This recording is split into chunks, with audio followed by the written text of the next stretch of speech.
বলছি স্যার, আজকে তোমাদেরকে ওয়েস্ট বেঙ্গল বোর্ডে ক্লাস 12-এর থার্ড সেমিস্টারে বাংলা চ্যাপ্টারে বাংলার অন্ধকারে লেখা গুচ্ছ কি কার লেখা সৃজাত, এর কিছুগুলো কোশ্চেন ইম্পর্টেন্টগুলো বলছি, তোমরা এগুলো পড়বে। যেটার মধ্যে হচ্ছে প্রথম কোশ্চেন হচ্ছে পাঠ্য অন্ধকার লেখা গুচ্ছ কবিতার রচয়িতা কি? উত্তর হবে তোমরা জানো সৃজাত। কবি সৃজাতের পদবী কী ছিল? বন্দ্যোপাধ্যায়, সৃজাত বন্দ্যোপাধ্যায়। কবি সৃজাত লেখা প্রথম কাব্যগ্রন্থ কত সালে প্রকাশিত হয়েছিল? কত সালে বলো তো? 1999 সালে। কোন কাব্যগ্রন্থ রচিত জন্য সৃজাত আন্দোলন পুরস্কার পেয়েছিলেন? উড়ন্ত সব জোকার। তারপরে সেনেট কি? এটা ইম্পর্টেন্ট কোশ্চেন। সমদৈর্ঘ্য 14 পংক্তির কবিতাকে বলা হয় সেনেট। সেনেট বাংলায় যে নামে পরিচিত তা আসলে কি? চতুর্দশপদী কবিতা। স্যানেটে মূলত কটি পংক্তি আছে? 14টা। কোন শব্দে স্যানেটের উৎপত্তি উৎস? স্যানেটের উৎস হচ্ছে ইতালি শব্দ স্যানেট, স্যানেটো।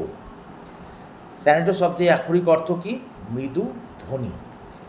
বাংলা ভাষায় প্রথম সেনেটকে রচনা করেন মাইকেল মধুসূদন দত্ত। অন্ধকার লেখাগুচ্ছ প্রথম কোন মাধ্যমে পাঠকের কাছে আসে? মাথায় রেখো, ফেসবুকের মাধ্যমে। অন্ধকার লেখাগুচ্ছ বই আকারে কবে প্রকাশিত হয়? 2015 সালে। অন্ধকার লেখাগুচ্ছ বইটি মোট কটি কবিতা সংকলন আছে? 43টা। পাঠ্য কবিতার পংক্তির সংখ্যা কটা? 14টা। পাঠ্য অন্ধকার লেখাগুচ্ছ কবিতার শেষ পংক্তি কোনটি? যেন সব ধর্ম নয় আর প্রতিষ্ঠানিকতা। আব্দুল করিম খাঁ ধর্ম ছিল, আব্দুল করিম খাঁ ধর্ম কী ছিল? সে কী করতো? গান করত। ধর্ম শব্দের মূলে রয়েছে কোন ধাতু? ধ্রি, হয় রি। আচ্ছা, ধর্ম শব্দটি আক্ষরিক অর্থ কি? ধারণ করা। আইনস্টাইনের ধর্ম ছিল, আইনস্টাইনের ধর্ম কী ছিল? দিগন্ত প্রেরণে। হয়েছে। আইনস্টাইন কে ছিলেন?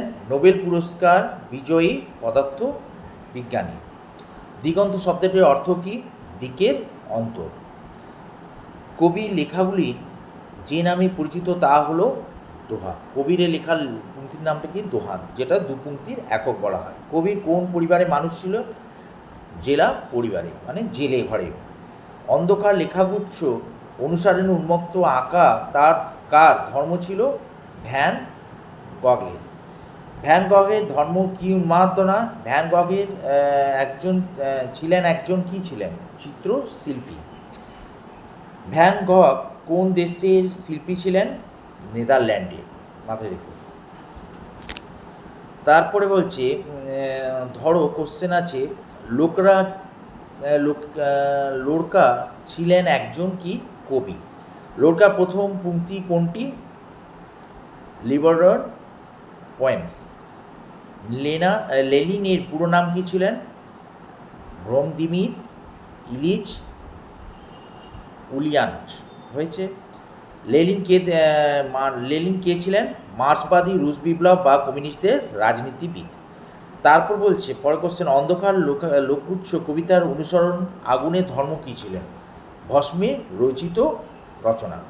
আগুনের ধর্ম কিসের রচনা? ভস্মে। তারপরে ইম্পর্টেন্ট কোশ্চেন, অনেক ধর্ম একত্রিত হয়ে কোথায় থাকে? একই গৃহে। তবে কোন অন্য পদ ভাষায় তোমাকে? এখানে অন্য পদ বলতে কি বোঝানো হয়েছে? ধর্মের প্রতিষ্ঠানের পথকে বোঝানো হয়েছে। অন্ধকার লেখাগুচ্ছ কবিতাটির অনুসরণে প্রতিষ্ঠানে ধর্ম পথে যা পরিদর্শমান তা হলো কি? অপব্যয়। সমাজে মানুষদেরকে দেখলে কোথায় শেখানো হয়েছে? যা আমাদের দখলে কথা শেখায় তা আসলে কি নয়? তা আসলে ধর্ম নয়। কবির মধ্যে প্রতিষ্ঠানিকতা কি? যা মানুষদেরকে দখল কথা শেখায়। প্রথমাগত আচরণ সর্বস্ব ধর্মকে কি বলা হয়? প্রাতিষ্ঠানিকতা বা প্রতিষ্ঠানিকতা বলে। পাঠ্য অন্ধকার লেখকগুচ্ছ কবিতাটি ধর্ম শব্দটি কতবার ব্যবহৃত করা হয়েছে? 11 বার। অন্ধকার লেখাগুচ্ছ কবিতাটি কোন ব্যক্তির উল্লেখ করা হয়েছে? সোমেন চন্দ্র। অন্ধকার লেখাগুচ্ছ এর ড্যাশতম কবিতায় আমাদের পাঠ্য কত নম্বর? 14 নম্বর। ড্যাশ ধর্ম দিগন্ত প্রেরণী কী হবে? আইনস্টাইন। ভ্যান গঘ ছিলেন ড্যাশ, কী ছিল? চিত্রশিল্পী, যেটা আগেও তোমাদেরকে বললাম।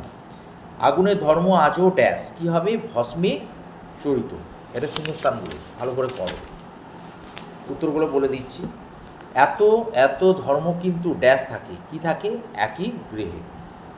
এত এত ড্যাশ কিন্তু একই গ্রহে থাকে, কি হবে ওখানে? ধর্ম। তোমার ড্যাশ পথে কেন অপর, এটা কি হবে? ধর্মের। তোমার ধর্ম পথে কেন ড্যাশ অপব্যয় হয়?